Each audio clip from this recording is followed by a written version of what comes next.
الحرام شریف میں ایک تعداد ہے کہ جو قبرستان کی طرف رخ کرتے ہیں اور حاضری بھی دیتے ہیں. قبریں پکی بھی کہی جاتی ہیں اور جو کچی قبریں ہیں ان کو باقاعدہ مٹی سے لیپ کیا جاتا ہے. تو اس حوالے سے بھی اگر کوئی رہنمائی فرما دیں کیا کیا احتیاطیں ہونی چاہیے؟ ہاں، یہ قبرستان میں برابر ہی ہے. قبروں کو اثر نو اس کو لپائی کرتے ہیں اور چونے لگاتے ہیں. خالی چونا لگاتے ہیں، کلر بھی لگاتے ہوں گے، مٹی لپائی زیادہ کرتے ہیں. نہیں، جو پتھروں کی بنی ہوتی ہے نا وہ چوکور، تو شاید اس پہ ہی چونا لگاتے ہوں گے. ماربل پر پتہ نہیں، شاید دھلائی کرتے ہوں گے اس کی، کچھ تو کرتے ہوں گے.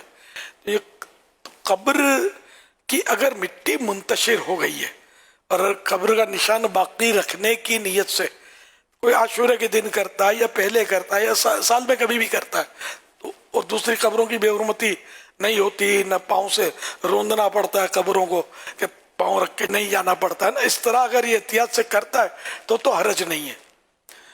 اور اگر بلا وجہ یوں سمجھتے کہ بھئی عاشورے میں کرنا چاہیے اور کوئی ضرورت بھی نہیں ہے اس کی، پھر یہ مٹیاں اور خرچہ اور اس پہ کیا مزدور لگائے، تو یہ سب اسراف میں جائے گا. اسی طرح بغیر ضرورت پانی ڈالتے ہیں تو اگر نعوذ باللہ یہ کانسیپٹ ہے، تصور ہے کہ اس پانی سے اندر ٹھنڈک ہوگی میت کو، تو یہ غلط کانسیپٹ ہے.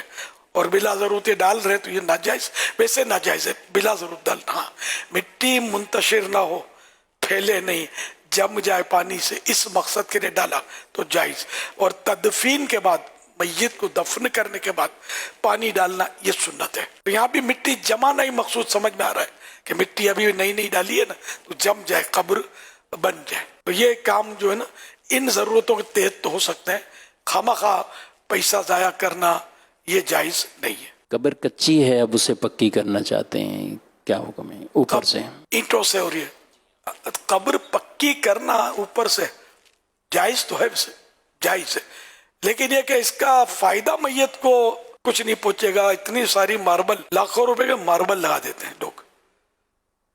پیسے والے لوگ ہوتے ہیں تو والد فوت ہو گئے، والدہ فوت ہو گئی، تو محبت بہت ہے تو اب اس پہ ماربل چڑھا دیا.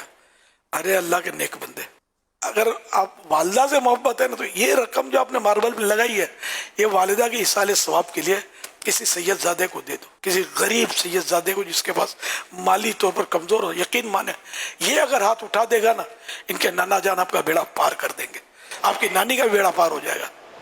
یا کسی اور غریب مسکین کو دے دو، یا چلو ایصال ثواب کا کھانا ہی پکا کے غریب و امیر ہو سب کو کھلا دو. کھانا کھلانا ثواب ہی تو ہے نا. ایصال ثواب میں بہرحال یہ رقم خرچ ہو، یہ ماربل اور پتھروں میں نہ خرچ کی جائے. اولیاء کرام کے مزارات، گنبد، یہ الگ چیز ہے. یہ میں عوام کی بات کر رہا ہوں کہ اولیاء کرام کے جو مزارات تعمیر کیے جاتے ہیں تو اگر اس نیت سے تعمیر کیے جاتے ہیں کہ اس میں لوگ آئیں گے، بیٹھیں گے، فیض حاصل کریں گے، قرآن شریف پڑھیں گے، تلاوت کریں گے، جیسے ہمارے ہوتا ہے ایسا تو بنا ہوتا ہے گنبد شریف، اور لوگ آئیں گے تو دلوں میں ایک ہیبت قائم ہوگی کہ یہ کوئی اللہ والے کا مزار ہے. ان اچھی نیتوں کے ساتھ اللہ والوں کے مزارات پر جو گنبد بنائے جاتے اور عمارت بنائی جاتی یہ جائز ہے. لیکن عوام الناس کے لیے جو بالکل یعنی کہ اب کبھی جمعہ بھی نہیں پڑتا تھا یار، اس کا مزار بنا کے رکھ دیا آپ نے اور گنبد بنا دیا. گنبد بھی دیکھے جاتے ہیں، بنا دیتے ہیں چھوٹے چھوٹے گنبد قبرستان میں، یہ عوام کے ہوتے ہیں.